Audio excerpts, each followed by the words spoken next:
Hello students, welcome to the online classes. This is class 11th English. सबसे पहले हम आपको जो आपकी नई बुक चलेगी उससे आपका इंट्रोडक्शन कराते हैं। यूपी बोर्ड ने class 9th and class 11th की बुक चेंज की है।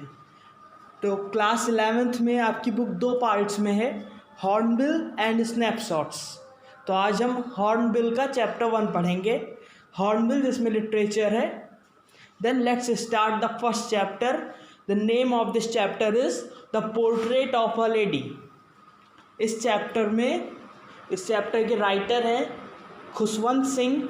उन्होंने एक लेडी का कैरेक्टर स्केच किया है इस चैप्टर में, और वो लेडी ऑथर की ग्रैंड मदर है। Then let's start the chapter. My grandmother, like everybody's grandmother, was an old woman. Writer लिखते हैं खुशवंत सिंह कि मेरी दादी like everybody's grandmother, सबकी दादी की तरह, was an old woman, एक बुजुर्ग औरत है। She had been old and wrinkled for the 20 years that I had known her. वह बूढ़ी हैं और उनके चेहरों पर झुर्रियाँ हैं जब 20 सालों से, जब से उन्हें वो जानते हैं। People said that she had once been young and pretty and had even had a husband. लोग कहते हैं कि वह कभी यंग थी, मतलब यंग थी और सुंदर थी, और उनके पास एक हस्बैंड भी थे, मतलब उनके हस्बैंड भी थे। But that was hard to believe. लेकिन यह विश्वास करने में कठिन है। My grandfather's portrait hung above the mantelpiece in the drawing room. जो मेरे दादाजी हैं उनकी पोर्ट्रेट, उनकी जो फ़ोटो है वो मैंटल पीस के ऊपर टंगी हुई है ड्राइंग रूम में। मैंटल पीस का मतलब फायर प्लेस। जैसे शहरों में जो घर बनते हैं वहाँ पर मैंटल पीस होता है, एक फायर प्लेस होता है जाड़े के लिए। तो that is mantel place. He wore a big turban and loose fitting cloths. उन्होंने एक बड़ी सी पगड़ी पहनी हुई है and loose fitting cloths, और ढीले ढाले कपड़े पहने हैं। His long white beard covered the best part of his chest. मतलब उनकी जो लंबी सी सफ़ेद दाढ़ी है वो इतनी लंबी है कि उनके सीने तक को कवर किए हुए है। And he looked at least 100 years old. वह कम से कम 100 साल के दिखाई पड़ते हैं उस फोटो में। He did not look the sort of person who would have a wife or children. वह इस प्रकार के व्यक्ति नहीं दिखाई पड़ते जिनके पत्नी हो, जिनके बच्चे हों। He looked as if he could only have lots and lots of grandchildren. मतलब वो इतने बुजुर्ग दिखाई दे रहे हैं उस फोटो में कि उनके कई सारे ग्रैंड चिल्ड्रन होंगे, मतलब उनके कई सारे पोते पोतियाँ होंगी। एंड आगे, as for my grand mother being young and pretty the thought was almost revolting. मेरे दादी जी के लिए ये बात जो कही जा रही है कि वो यंग थी, युवती थी, एंड प्रेटी और बहुत सुंदर थी, the thought was almost revolting. ये जो विचार है, ये जो बात है वो मुझे रिवोल्ट कर रही है, मतलब वो मुझे अच्छी नहीं लग रही, समझ नहीं आ रही है. The thought was almost revolting, ये बात मेरे मन में विद्रोह कर रही है. She often told us of the game she used to play as a child. वो हमेशा हमें गेम्स के बारे में बताती हैं, खेलों के बारे में बताती हैं. She used to play as a child, वह बच्चों की तरह खेला करती हैं. That seemed quite absurd and undignified on her part. ये जो चल रहा है घटनाक्रम, ये थोड़ा एब्जर्व्ड, थोड़ा सा एब्जर्व्ड लग रहा है. एब्जर्व्ड का मतलब होता है मूर्खतापूर्ण, मतलब ये जो रिडिकुलस लग रहा है उन्हें, और अनडिग्निफाइड अशोभनीय, मतलब ये उनको ओल्ड एज की हो गई और हमारे साथ खेला करती हैं बच्चों के जैसे.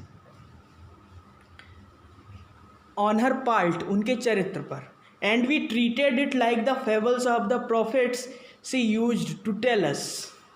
और हम उस पर ऐसा ट्रीट करते हैं, हम ऐसे उस पर बर्ताव करते हैं, like the fables of the profits, मतलब वो जो हमें बताती हैं हम उस पर ऐसा अपना रिएक्शन देते हैं, हम उस पर ऐसा अपना बर्ताव दिखाते हैं कि जैसे फेबल्स मीन्स होता है शिक्षाप्रद कहानियाँ, एंड प्रॉफिट्स मतलब गुरु की, कि कोई गुरु हमें शिक्षाप्रद कहानियाँ बता रहा हो, हम ऐसे उस पर ट्रीट करते हैं, हम ऐसे उस पर अपना व्यवहार करते हैं। तो आगे बढ़ते हैं अगले पैराग्राफ पर। She had always been salt and fat and slightly bent, वो हमेशा छोटे कद की थी रही हैं और थोड़ी सी मोटी हैं, एंड स्लाइटली बेंट और थोड़ा झुकी हुई हैं, जैसे कि अधिकतर बुजुर्ग होते हैं जो झुके हुए होते हैं। Her face was a criss cross of wrinkles running from everywhere to everywhere, उनका जो चेहरा है उन पे जो रिंकल्स हैं, झुर्रियाँ हैं, वो क्रिस क्रॉस है, मतलब इधर उधर हर जगह उनके चेहरे पर झुर्रियाँ ही नज़र आती हैं। ओवरऑल इस लाइन का यही मीनिंग है। नो वी वर सर्टेन, नहीं we were certain she had always been as we had known her. फिर राइटर कह रहे हैं इतना सब सोचने के बाद कि नहीं, हम बिल्कुल निश्चित हैं कि जो लोग कहते हैं कि वो यंग रही हैं, कभी प्रेटी रही हैं, फिर वो कह रहे हैं नहीं ऐसा नहीं है, हम बिल्कुल निश्चित हैं कि जैसा कि हम उन्हें जानते हैं कि वो बूढ़ी हैं, उनके चेहरे पर झुर्रियाँ हैं, वो वैसी ही हैं और हमेशा वैसी ही रही हैं। She could never have been pretty old, so terribly old at that she could not have grown older and had stayed at the same age for 20 years. Old Burhi, so terribly old अत्यधिक बूढ़ी, that she could not have grown older वह उससे भी अधिक, मतलब 20 सालों से जब से खुशवंत सिंह इस पृथ्वी पर पैदा हुए तब से वो अपनी दादी को देखते हैं, जानते हैं, तब से जितनी बूढ़ी थी तब से वो उतनी ही बूढ़ी हैं, वो उससे अधिक बूढ़ी नहीं हुई 20 सालों से। She could never have been pretty, वो कभी सुंदर नहीं हो सकती थी, मतलब वो सुंदर हो ही नहीं सकती। But she was always beautiful, अब यहाँ पे अपोजिट वर्ड्स आ गए। अब यहाँ पे राइटर का मतलब है प्रेटी और ब्यूटीफुल से क्या मतलब है, प्रेटी दिखा रहा है उनकी फिजिकल ब्यूटी को, मतलब जिस तरह राइटर 20 सालों से जैसे जानते हैं तब की बात है कि प्रेटी उनकी फ़िज़िकल ब्यूटी से रिलेट कर रहा है और ब्यूटीफुल उनका जो इंटरनल ब्यूटी है उस पर बात हो रही है यहाँ पे, मतलब वो सुंदर नहीं है परंतु वह सुंदर हैं। She hobbled about the house in spotless white with one hand resting on her waist to balance her stoop and the other telling the beads of her rosary. She hobbled about the house in spotless white with one hand resting on her waist. इसका मतलब हुआ वह लंगड़ा कर चलती हैं अपने घर में, पूरे घर में, इन स्पॉटलेस वाइट, मतलब का घर जो रहा होगा स्पॉटलेस वाइट है, सफ़ेद फर्श रही होगी, एक हाथ से दीवार को सहारा दिए रहती हैं, with one hand resting on her waist, अपनी कमर पर वो सहारा दिए कर चलती हैं। टू बैलेंस हर स्टूप, क्योंकि वो बेंट हैं, थोड़ी सी झुकी हुई हैं, इसीलिए अपने कमर पर एक हाथ रखती हैं चलते हुए, लंगड़ा कर चलती हैं, और एक हाथ में वो माला लिए हैं जिसे वो हमेशा जपा करती हैं। टेलिंग मतलब आमतौर पर बताना होता है, लेकिन यहाँ टेलिंग का मतलब हुआ जपना। अगली लाइन है जो आपकी, which her silver locks were scattered untidily over her pale puckered face and her lips constant, जो उनके सफ़ेद बाल हैं, सिल्वर लॉक्स मतलब सफ़ेद बाल, और उसके आगे है वर स्कैटर्ड, इधर उधर बिखरे हुए हैं, अनटिडली मतलब अनसुलझे हुए, ओवर हर पेल उनके पूरे निर्बल, मतलब पेल मतलब पीला पड़ा हुआ, मतलब निर्बल जो चेहरा है, पकड़ मतलब झुर्रीदार चेहरे के ऊपर उनके जो सफ़ेद बाल हैं अनसुलझे हुए, इधर उधर बिखरे हुए हैं, फैले हुए हैं। And her lips constantly moved in Audible prayer, और जो उनका उनके ओठ हैं वो निरंतर ईश्वर की प्रार्थना किया करते हैं, परंतु इनऑडिबल वॉइस में। कोई और नहीं सुन सकता, वो अपने मन में ही भगवान की प्रार्थना किया करती है निरंतर। Yes, she was beautiful. अब जो ये बताया गया कि इनके चेहरे पर झुर्रियाँ हैं और वो लंगड़ा कर चलती हैं, एक तरफ अपना एक कमर पे हाथ रखे रहती हैं, तो ये सब उनकी प्रेटी जो ऊपर लाइन आई थी, अब ब्यूटीफुल बता रहा है कैसे ब्यूटीफुल है वो। यस, शी वॉज ब्यूटीफुल, वह सुंदर थी। She was like the winter landscape in the mountains, वह पहाड़ों में एक सर्दी के मौसम की परिदृश्य थी। मतलब उनको इमेजिनेशन किया गया है पहाड़ों को, मतलब उनके पीछे का जो बैकग्राउंड है, और उनको विंटर लैंडस्केप बताया गया है। An expanse of pure white serenity breathing peace and contentment, इस लाइन का मतलब है वह शुद्ध सफ़ेद निर्मलता की, शांति और संतोष का विस्तार थी। एन एक्सपेंस मतलब विस्तार, प्योर मतलब शुद्ध, वाइट मतलब सफ़ेद, सेरेनिटी मतलब निर्मलता, ब्रीथिंग पीस एंड कॉन्टेंटमेंट शांति और संतोष का विस्तार थी।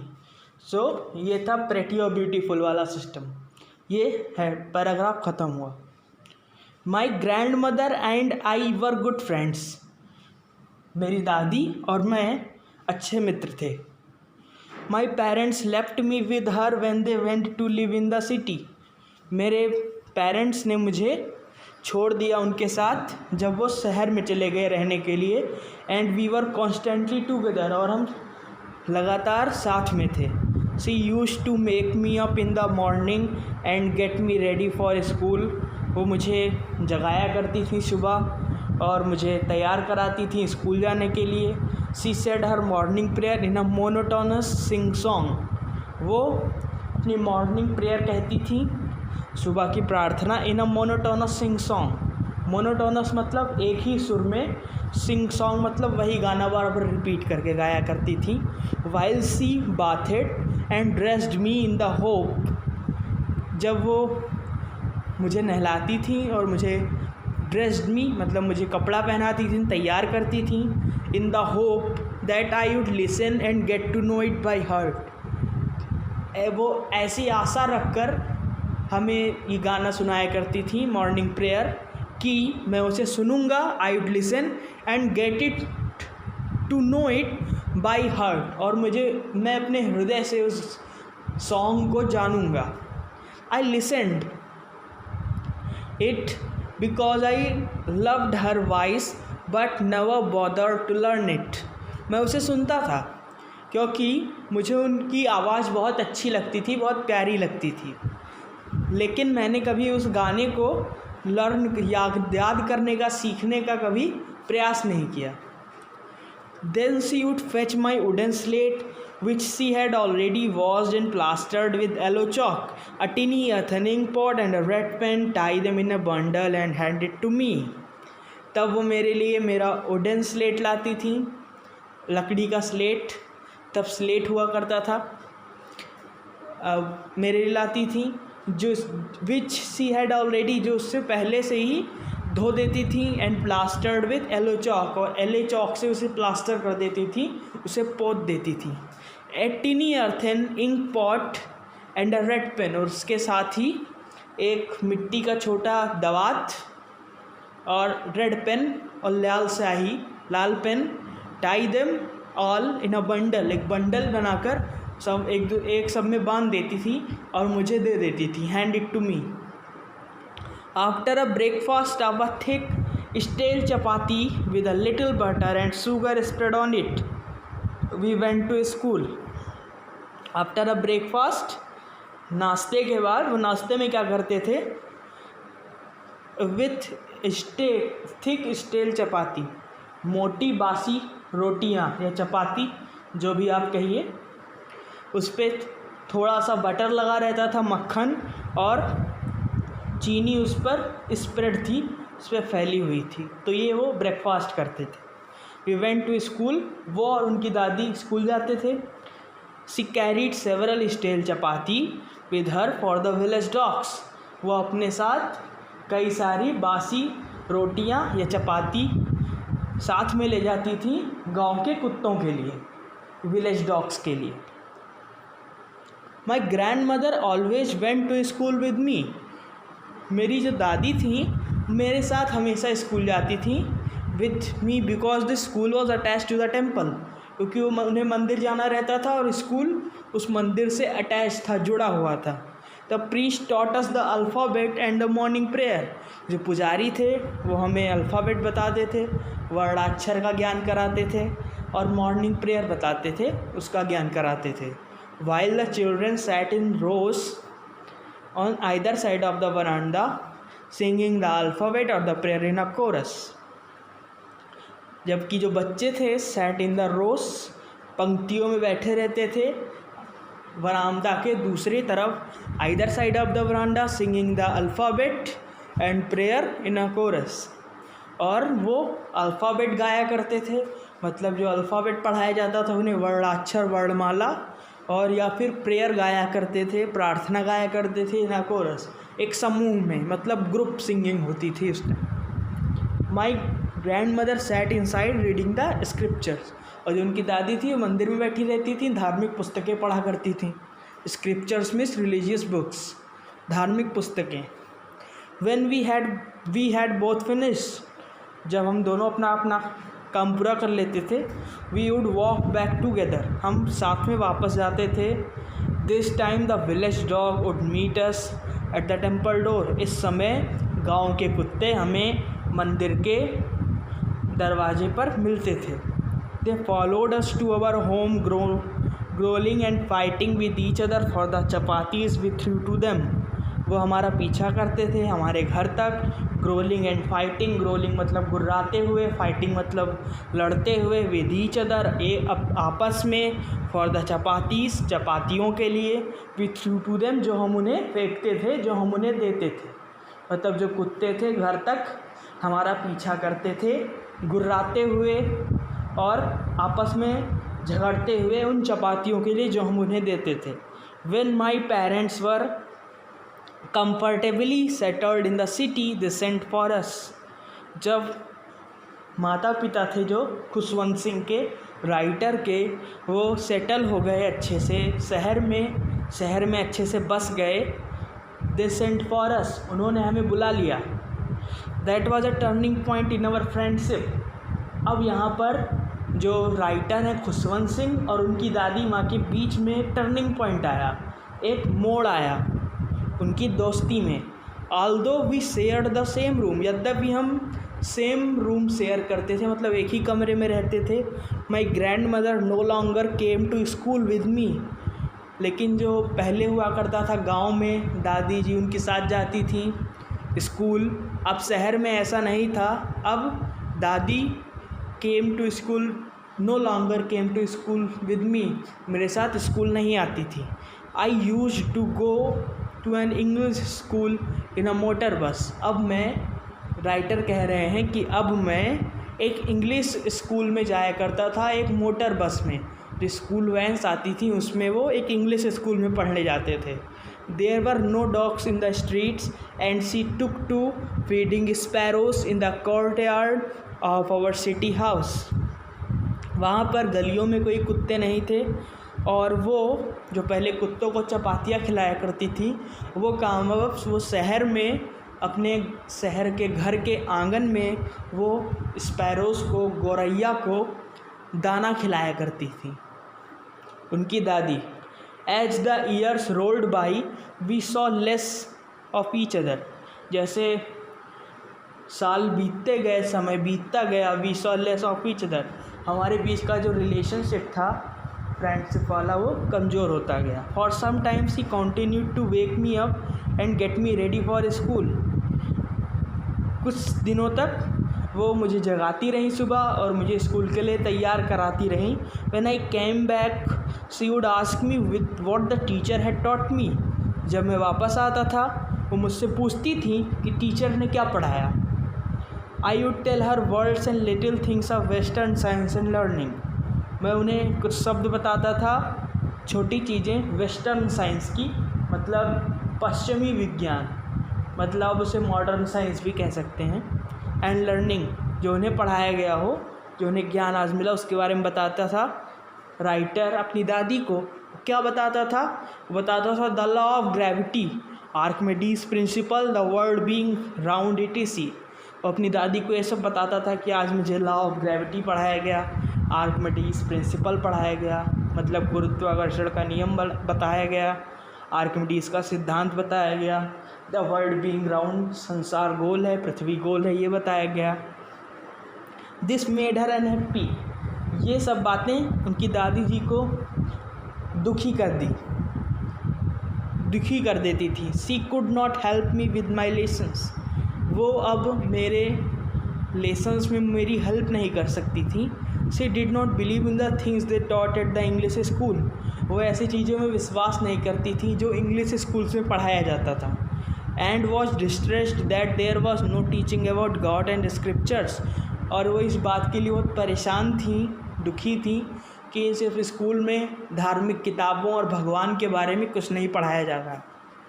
One day I announced that we were being given music lessons, एक दिन मैंने ये घोषणा की, मतलब ये मैंने अपनी दादी से या अपनी फैमिली में ये बताया कि हमें अब म्यूज़िक क्लास दी जा रही है, हमें अब म्यूज़िक सिखाया जा रहा है। सी वॉज वेरी डिस्टर्ब्ड, वो बहुत ही डिस्टर्ब हुई, इससे बहुत परेशान हुई। टू हर, उनके लिए म्यूज़िक हैड लिव्ड एसोसिएशंस, उनका म्यूज़िक से, संगीत से बहुत ही कमज़ोर जुड़ाव था, बहुत ही कम जुड़ाव था। लिव्ड मतलब कम। It was the monopoly of harlots and beggars and not meant for gentle fall, ये सब हेरलॉट्स मतलब वेश्याएँ और बेगर्स मतलब भिखारी, ये सब म्यूज़िक है, ये इस म्यूज़िक पर अधिकार है सिर्फ वेश्याओं का और भिखारियों का। दादी का उनका ऐसा मानना था। और ये म्यूज़िक जो है जेंटल फॉक के लिए नहीं है, मतलब जो हाई क्लास के लोग हैं, उनके लिए म्यूज़िक पर उनका कोई अधिकार नहीं है। तो ये उनकी दादी का ऐसा मानना था। She said nothing but her silence mean disapproval, उन्होंने कुछ कहा नहीं, बट उनका जो शांत हो गई थी वो उनकी असहमति को दिखाता था। डिसअप्रूवल मतलब वो उससे सहमत नहीं थी म्यूज़िक से। She rarely talked to me after that, इसके बाद वो मुझसे बहुत ही कम बात करने लगी। रेयरली, बहुत ही कम बात करने लगी। When I went up to university, जब मैं यूनिवर्सिटी जाने लगा, I was given a room of my own, मुझे अपना एक अलग कमरा दे दिया गया। The common link of friendship was snapped, जो हम लोग का एक लिंक बचा था कि हम लोग एक कमरे में रह रहे हैं, थोड़ी बहुत बातचीत हो जाती थी दिन भर के बारे में, वो अब टूट गया। The common link of friendship, मित्रता का जो कॉमन लिंक था, एक जो कड़ी थी, वो टूट गई, snapped. My grand mother accepted her seclusion with resignation, मेरी जो दादी जी थी उन्होंने एक्सेप्ट कर लिया इस अलगाव का, ये अलग होने का प्रस्ताव विद रिजनेशन, सहज भाव से, मतलब बिना किसी असहमति के सहज भाव से उन्होंने इसे एक्सेप्ट कर लिया। She rarely left her spinning wheel to talk to anyone, वो मुश्किल से उन्होंने एक चरखा छोड़ा किसी से बात करने के लिए। From sunrise to sunset she sat by her wheel spinning and reciting prayers, मतलब सनराइज सूर्योदय से सूर्यास्त तक वो अपने उस चरखे पे बैठी रहती थी और वहीं पर प्रार्थना किया करती थी, रिसाइटिंग प्रेयर्स, ईश्वर की प्रार्थना किया करती थी। Only in the afternoon she relaxed for a while to feed the sparrows, दोपहर में वो रिलैक्स होती थी थोड़ी देर के लिए, उन गौरैयों को दाना खिलाने के लिए, और थोड़ी देर रिलैक्स होती थी, थोड़ी देर उस स्पिनिंग व्हील से हटकर जाती थी गौरैया को दाना देने। While she sat in the veranda breaking the bread into little bits, hundreds of little birds collected around her creating a veritable bedlam of chirpings. While she sat in the veranda, जब वो बरामदा में बैठती थी, वो breads को, मतलब रोटी को छोटे छोटे टुकड़ों में तोड़ती थी, तब सैकड़ों छोटे पक्षी उनके चारों तरफ इस प्रकार इकट्ठा हो जाते थे जैसे वेरिटेबल बेडलैम ऑफ चिरपिंग्स, एक खूब ज़्यादा शोर मच जाता था उन पक्षियों की चहचहाहट से। वेरिटेबल बेडलैम ऑफ चिरपिंग्स मतलब जो पक्षी थे वो इतना शोर मचाते थे कि जैसे लगता था वो पागल खाने का शोरगुल हो। वेरिटेबल में सच्चा, बेडलैम में पागल खाने का शोरगुल, चिरपिंग्स मतलब आप जानते ही हैं पक्षियों की चहचहाहट। Some came and perched on her legs, कुछ आती थी पक्षियाँ, चिड़िया उनके पैर पे बैठ जाती थी, अदर्स दूसरे उनके कंधों पर बैठ जाती थी। Some even sat on her head, यहाँ तक कि कुछ उनके सर पे बैठ जाती थी।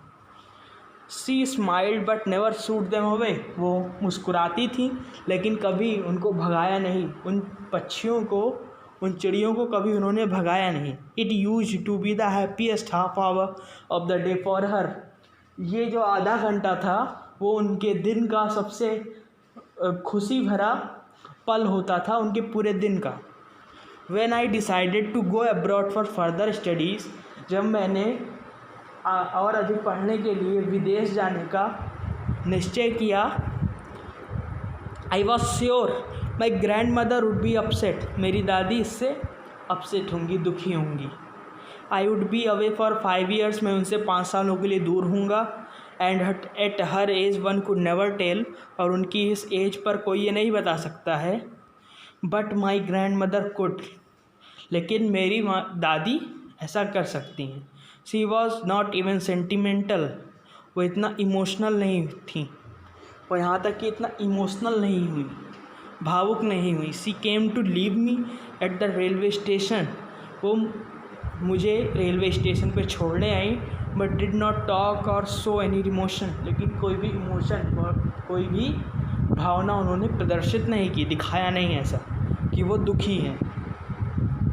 हर lips moved in prayer, her mind was lost in prayer, उनके जो ओठ थे वो प्रेयर के लिए हिलते थे, भगवान की प्रार्थना करने के लिए हिलते थे, और उनका दिमाग ईश्वर की प्रार्थना में हमेशा खोया रहता था। Her fingers were busy telling the beads of a rosary, उनकी जो उंगलियां थी वो माला को जपने में लगी रहती थी। Silently she kissed my forehead, बहुत ही शांत रूप से उन्होंने मेरे फोरहेड को, मेरे माथे को चूमा। When I left I cherish the most imprint as perhaps the last sign of physical contact between us, जब मैं वहाँ से गया, I cherish the most imprint as perhaps the last sign of physical contact between us. Writer ने सोचा कि वो इतनी बूढ़ी हो चुकी हैं, जब मैं इतने दिनों बाद लौटूंगा पता नहीं वो ज़िंदा रहें या ना रहें, इसीलिए उसने, जो दादी जी ने उनके माथों को चूमा था, वहाँ पे जो गीला भाग हो गया था उसको लास्ट साइन माना, आखिरी निशान माना शारीरिक कांटेक्ट का, फिजिकल कांटेक्ट का उनके बीच।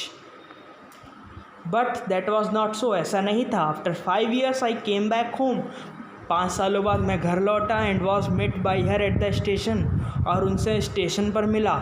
She did not look a day older, मतलब वो एक भी दिन बूढ़ी नहीं लग रही थी। जितना बूढ़ा उन्हें छोड़ के गया था वो उतनी बूढ़ी आज भी थी 5 सालों बाद।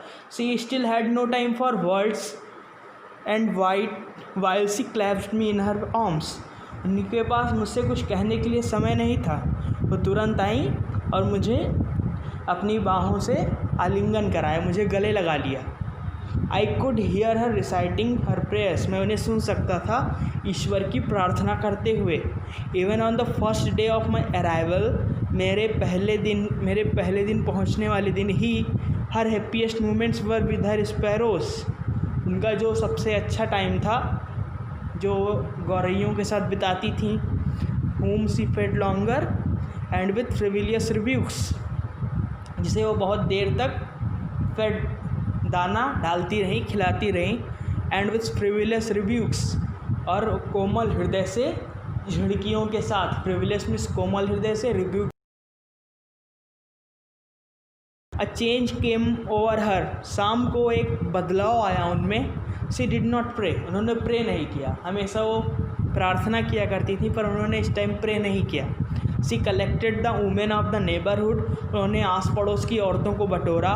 Got an old drum and started to sing, एक पुराना ड्रम पाया, ढोलक पाया, एंड स्टार्टेड टू सिंग, और गाना शुरू कर दिया।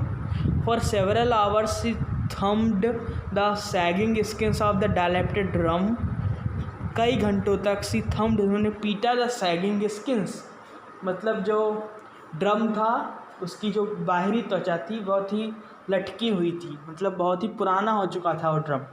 सैगिंग स्किन्स, लटकी हुई त्वचा को, ऑफ द डायलेप्टेड ड्रम, घिसे पिटे ड्रम के। And सैंग of the home coming of warriors, उन्होंने कौन सा गाना गाया? होम कमिंग ऑफ वॉरियर्स, योद्धाओं के घर लौटने का गाना गाया। We had to persuade her to stop avoid over straining, हमें इन्हें इसलिए रोकना पड़ा क्योंकि वो बहुत ही थकान भरा काम कर रही थी। That was the first time since I had known her that she did not pray, ये पहला समय था, पहली बार ऐसा हुआ था कि जब हमने ये जाना हो कि उन्होंने प्रार्थना नहीं की। The next morning she was taken ill, वह बीमार पड़ गई अगली सुबह। It was a mild fever and the doctor told us it would go, क्या ठीक हो जाएगा, ये हल्का बुखार है, ये ठीक हो जाएगा। But my grand mother thought differently, लेकिन मेरी दादी ने इसका विपरीत सोचा। सी told us that her and was near, उन्होंने हमें बताया, दादी ने सबको बताया कि उनका अंत अब समीप आ गया है, मतलब अब वो मरने वाली हैं। सी सेड दैट, उन्होंने कहा, since only A few hours before the close of the last chapter of her life, she had omitted to pray. She was not going to waste any more time talking to us. उन्होंने कहा कि मेरे जो जीवन है उसका last chapter, आखिरी अध्याय बंद होने से पहले कुछ घंटों पहले ही उन्होंने प्रार्थना करना बंद कर दिया था। अब वो अपना और समय बर्बाद नहीं करना चाहती हैं हमसे बात करके, मतलब वो कह रही थी कि अब जो उनके जीवन के आखिरी अध्याय के बंद होने के कुछ घंटे पहले ही उन्होंने प्रार्थना करना बंद कर दिया है और अब वो हमसे और बात करके अपना समय बर्बाद नहीं करना चाहती हैं। वी प्रोटेस्टेड, हमने इसका विरोध किया। But she ignored our protest, लेकिन उन्होंने इग्नोर कर दिया, हमारे विरोध को इनकार कर दिया। She live peacefully in bed, वो शांतिपूर्वक बेड में लेट गईं। Praying and telling her beads, प्रार्थना करती रहीं और माला का जाप करती रहीं। Even before we could suspect, इससे पहले कि हमें संदेह होता, हर लिप्स स्टॉप्ड मूविंग, उनके जो ओंठ थे हिलना बंद हो गए। And the rosary fell from her lifeless fingers, और जो माला थी वो उनके जीवन विहीन हाथ उंगलियों से गिर गई, ज़मीन में गिर गई। And a peaceful pallor spread on her face, एक शांतिपूर्वक पीलापन उनके चेहरे पर फैल गया और हम यह जान गए कि वह अब मर चुकी हैं। She was dead. We lifted her off the bed, हमने उन्हें बेड से उठाया। एज इज कस्टमरी, रीत के अनुसार। Laid her on the ground, उन्हें ज़मीन पर लिटा दिया। Covered her with a red shroud, और उन्हें एक लाल कफन से ढक दिया। रेड श्राउड, उन्हें एक लाल कफन से ढक दिया।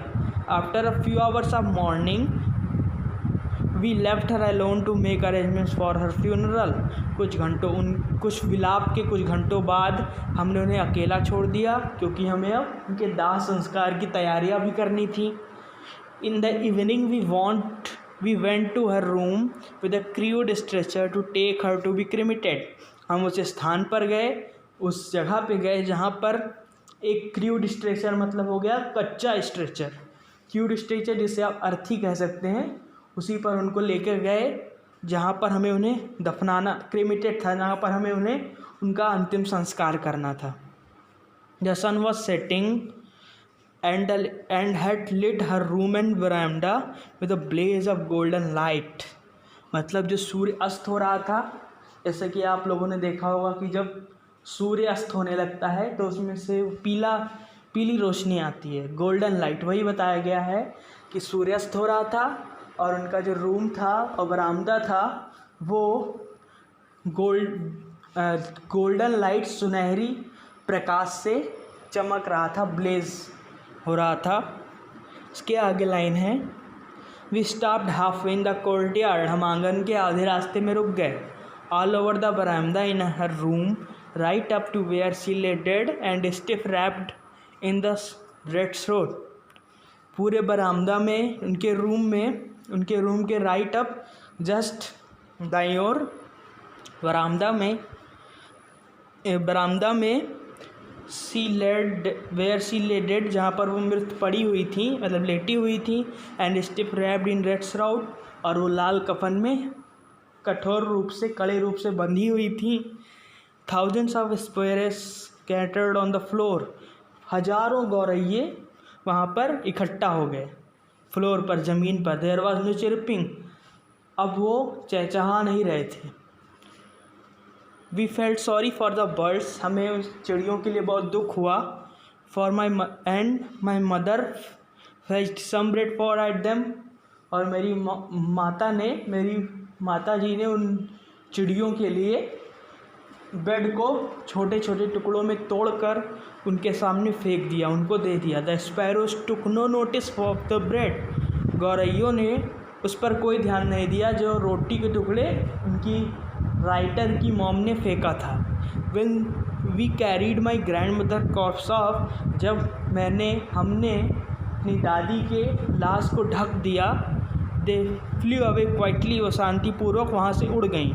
Next morning the sweeper swept the bread crumbs into the dustbin, अगली सुबह जो सफाई करने वाला था उसने उन रोटी के टुकड़ों को साफ़ करके डस्टबिन में डाल दिया। तो ये आपकी स्टोरी यहाँ पर ख़त्म हो गई। इस स्टोरी में खुशवंत सिंह ने अपनी दादी का कैरेक्टर स्केच किया है। Thanks for watching.